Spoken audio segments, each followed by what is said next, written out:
Pertemuan kedua pemimpin ini difokuskan pada isu-isu yang berkaitan dengan pengembangan kemitraan strategis antara Rusia dan Indonesia, serta beberapa isu internasional dan regional terkini.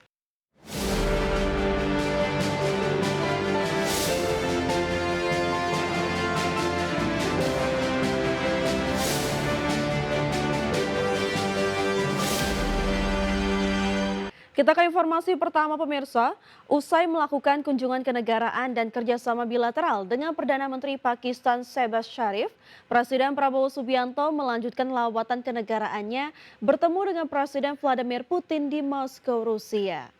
Presiden Prabowo Subianto tiba di Bandara Vnukovo II, Rusia dan langsung bertemu dengan Presiden Vladimir Putin. Pertemuan Presiden Prabowo dan Presiden Vladimir Putin berlangsung cukup akrab dan hangat di Istana Kremlin dengan didampingi para delegasi masing-masing negara. Pertemuan kedua pemimpin ini difokuskan pada isu-isu yang berkaitan dengan pengembangan kemitraan strategis antara Rusia dan Indonesia, serta beberapa isu internasional dan regional terkini. Selain itu, pertemuan bilateral secara khusus ini merupakan pertemuan kedua Presiden Prabowo dan Presiden Putin pada tahun ini. Dalam pertemuan kali ini, kedua pemimpin kembali menegaskan komitmen bersama untuk memperkuat kemitraan strategis di bidang ekonomi, perdagangan, dan investasi. Kedatangan saya hanya untuk konsultasi, tetapi sekarang sebetulnya hanya untuk mengucapkan terima kasih karena hubungan antara Rusia dan Indonesia sebetulnya bagi kami sekarang berada di tingkat yang. Komisi Pemberantasan Korupsi menangkap Bupati Lampung Tengah, Ardhito Wijaya, dalam operasi tangkap tangan. Ardhito ditangkap KPK di daerah Lampung Tengah, Lampung. Selain Bupati, KPK juga menangkap sejumlah pihak termasuk anggota DPRD Lampung Tengah. Juru bicara KPK Budi Prasetyo menyebut KPK belum bisa menjelaskan apa kasus yang membuat Ardhito Wijaya diamankan. Namun penangkapan diduga berkaitan dengan isu suap pengesahan RAPBD. Hari ini melakukan kegiatan tertangkap tangan dengan mengamankan sejumlah 5 orang. Salah satunya adalah Bupati Lampung Tengah. Kepada 5 orang tersebut kemudian dibawa ke Jakarta dan saat ini masih dilakukan pemeriksaan. Bupati Lampung Tengah Ardhito Wijaya tiba di Gedung Merah Putih KPK pada Rabu malam usai dirinya terjaring dalam operasi tangkap tangan KPK. Ardhito tiba di Gedung Merah Putih KPK sekitar pukul 20.15 waktu Indonesia Barat. Ardhito terlihat mengenakan jaket dengan bertopi putih dan menyeret koper. Ardhito langsung diiringi menuju lantai 2 untuk pemeriksaan lebih lanjut. Di mana sebelumnya KPK mengungkapkan operasi senyap ini terkait dugaan suap proyek. Kendati demikian, KPK belum menjelaskan lebih detail perihal proyek yang dimaksud. Pemirsa, PT Pelayaran Nasional Indonesia atau PELNI telah menyiapkan 20 kapal penumpang dan 30 kapal perintis untuk melayani masyarakat pada angkutan laut Natal dan Tahun Baru 2026. Puncak arus mudik diprediksi akan terjadi pada hari H-5 atau pada tanggal 20 Desember 2025 dengan perkiraan kepadatan penumpang mencapai 26.000 orang.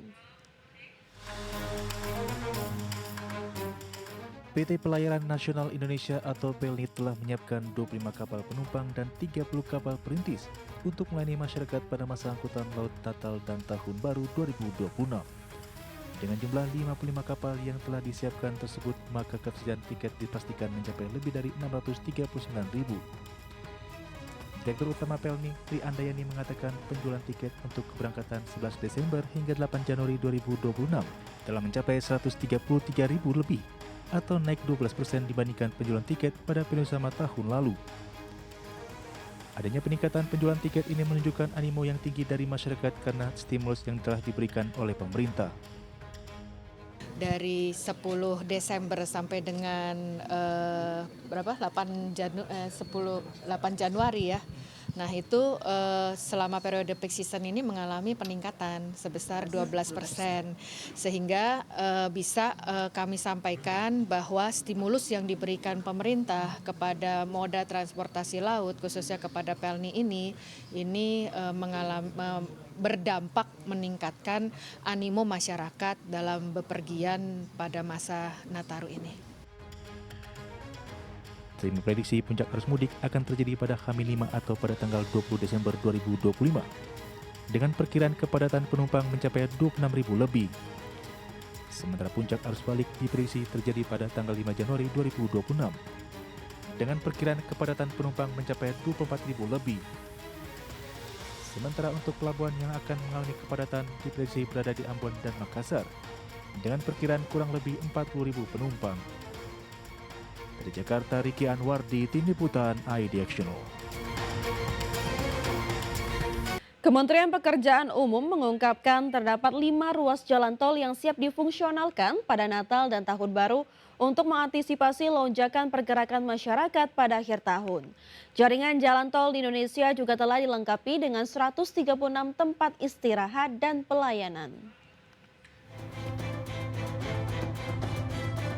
Kementerian Pekerjaan Umum mengungkapkan terdapat 5 ruas jalan tol yang siap difungsionalkan pada Natal 2025 dan Tahun Baru 2026. Hal itu dilakukan untuk mengantisipasi lonjakan pergerakan masyarakat pada akhir tahun. Wakil Menteri Pekerjaan Umum Diana Kusumastuti menyebutkan 5 ruas jalan tol yang akan difungsionalkan, yaitu Jalan Tol Sigli Banda Aceh Seksi 1, Jalan Tol Kuala Tanjung Tebing Tinggi Parapat Seksi 4, Jalan Tol Palembang Betung Seksi 2, Jalan Tol Probolinggo Banyuwangi Seksi 1 dan Seksi 2, Jalan Tol IKN dan Jembatan Pulau Balang. Dan untuk antisipasi lonjakan layanan pada periode ini, terdapat 5 ruas jalan tol yang akan difungsionalkan dengan panjang 142.587 km. Nah, 142 km dan 142 km. Diana menambahkan jaringan jalan tol di Indonesia juga telah dilengkapi dengan 136 tempat istirahat dan pelayanan, serta 189 stasiun pengisian kendaraan listrik umum untuk kenyamanan pengendara. Tim Liputan iDX Channel. Pemirsa, PT Borneo Indobara anak usaha Golden Energy Mines menaikkan fasilitas pinjaman hingga 900 miliar rupiah dari Bank Mandiri. Dana segar ini digunakan untuk menutup kebutuhan arus kas dan mendukung ekspansi usaha grup Games. PT Borneo Indobara anak usaha Golden Energy Mines resmi memperoleh fasilitas kredit term loan dari Bank Mandiri dengan nilai plafon mencapai 900 miliar rupiah. Perjanjian kredit ditandatangani pada 10 Desember 2025 dengan tenor antara 5 hingga 7 tahun. Fasilitas ini dirancang untuk memastikan kecukupan likuiditas perusahaan dalam menghadapi kebutuhan pendanaan jangka menengah. Sekretaris Perusahaan GEMS, Sudin SH menyebut pinjaman tersebut digunakan untuk memenuhi cash flow gap dalam rangka pengembangan usaha serta kebutuhan umum perusahaan dan grup. Ia menilai fasilitas ini akan memberikan dampak positif bagi operasional GEMS, terutama dalam menjaga kesinambungan bisnis di tengah dinamika distribusi batu bara. Keberadaan pinjaman jangka panjang ini juga diharapkan memperkuat stabilitas keuangan perusahaan. Adapun hingga 30 September 2025, outstanding utang berbunga GEMS tercatat mencapai 2,64 triliun rupiah yang terdiri dari utang jangka pendek 2,26 triliun rupiah dan utang jangka panjang 377 miliar rupiah. Meski tekanan utang jangka pendek cukup besar, GEMS masih memiliki posisi kas dan setara kas lebih tinggi, yakni 2,89 triliun. Dengan tambahan fasilitas kredit ini, perusahaan berharap mampu menjaga struktur keuangan tetap solid serta memperkuat rencana ekspansi jangka panjang. Berbagai sumber, iDX Channel.